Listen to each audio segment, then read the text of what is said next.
लगा मन में तो कुछ तो है, देवचंद्र जी महाराज ने ये सारी घटना मुझे कहे। तब अब देवचंद्र जी महाराज भी घर लौट जाते, तब उनके मन में भी लगता है कि कुछ तो है।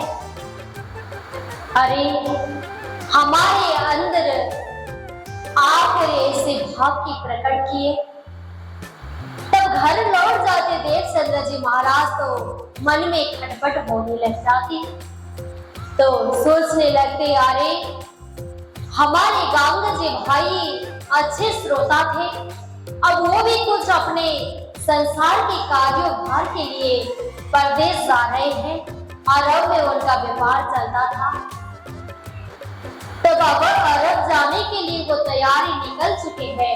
अब हमारे श्रोता अच्छे श्रोता भी जा रहे हैं, अब किसके साथ में जाके ये बात कहूं। तब देवचंद्र जी महाराज के मन में घर में खटपट हो रही थी। तब उसी समय गांगर जी भाई निकल पड़ जाते हैं। तब जहाज में बैठने लगे, तब बैठ में जाते, तब पूरा बेग चल जाता है। तब जहाज भी आगे नहीं बढ़ सकता। तब उस समय निंद्रा में पड़ जाते हैं गांगर जी भाई। तब उस समय भगवान श्री कृष्ण उन्हें निदान देते हैं, दर्शन देते हैं। जब दर्शन देते हैं तो कहते हैं, तुम्हें हमारी पहचान नहीं हुई?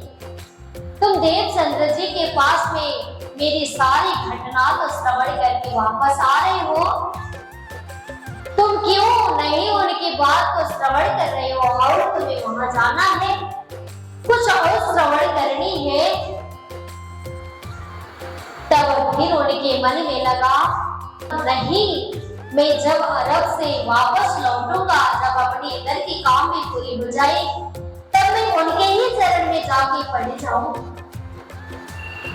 तब फिर भगवान श्री कृष्ण दोबारा दर्शन देने आते हैं और कहते हैं, अरे तुम अभी भी यहीं हो, तुम जाने के लिए कोई भी तैयार नहीं थे।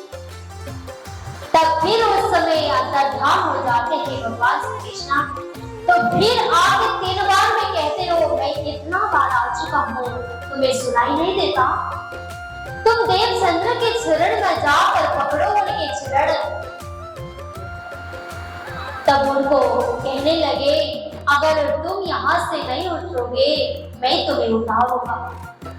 भगवान श्री कृष्ण जब ऐसे बातों में उनको डांटने लग जाते हैं, तब भगवान श्री कृष्ण की ये बात को उन्हें ध्यान आ जाता कि साक्षात भगवान श्री कृष्ण ही उनके ऊपर विराजमान हो चुके हैं। तब उन्हें पहचान हो जाती है कि भगवान श्री कृष्ण ने ही साक्षात आकर हमें जगाने की प्रेरणा दी है उनके ऊपर।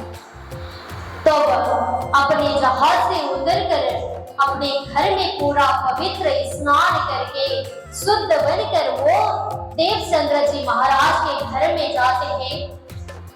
तब पर जाते हैं उनके चरण में। तब उनके मन में लगता है, अरे भाई, तुम तो अपने कार्य के लिए जा रहे थे, तो आप फिर क्यों वापस लौटे हो? देवचंद्र जी महाराज के मन में भी तो खटपट हो रहा था, मन में भी तो शांति नहीं हुई कि मेरे जो सुनने वाले श्रोता थे वो तो अभी फिर आ रहे हैं। तो आप तो परदेश निकल पड़े थे, अपने संसार के कार्यों की वजह अरब जा रहे थे, तो क्यों आप फिर आ गए? तो पूछने लगे देवचंद्र जी महाराज। तब गांगर जी भाई ने कहा, अरे गुरुदेव, मैं आज आपको गुरुदेव के शरण पकड़ने आया हूँ कि भगवान श्री कृष्ण ने मुझे साक्षात देकर 3 बार दर्शन देते हुए हमें यहाँ भेजे आपके पास में।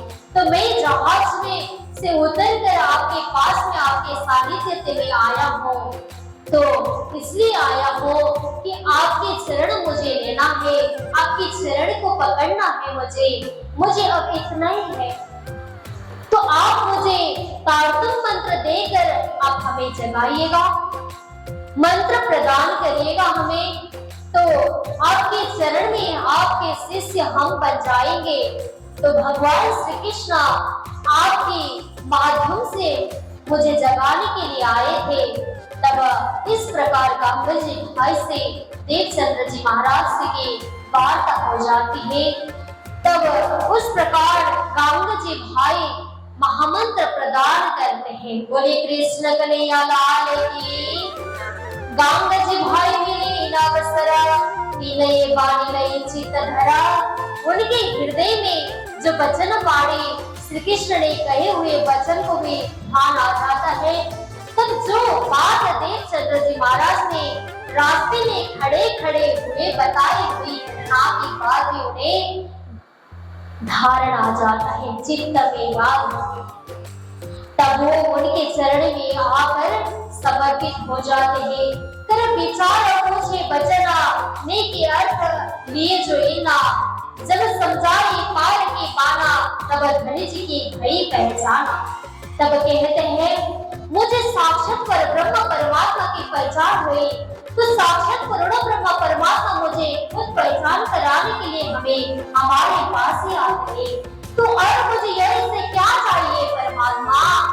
अब तो आपके चरण ही मुझे शरण दे दीजिए, आपके शरण में हमारी स्थान दे दीजिए। और मैं कुछ नहीं चाहूं तो आप मुझे मंत्र प्रदान कर दीजिएगा। बोले कृष्ण कन्हैया लाल की।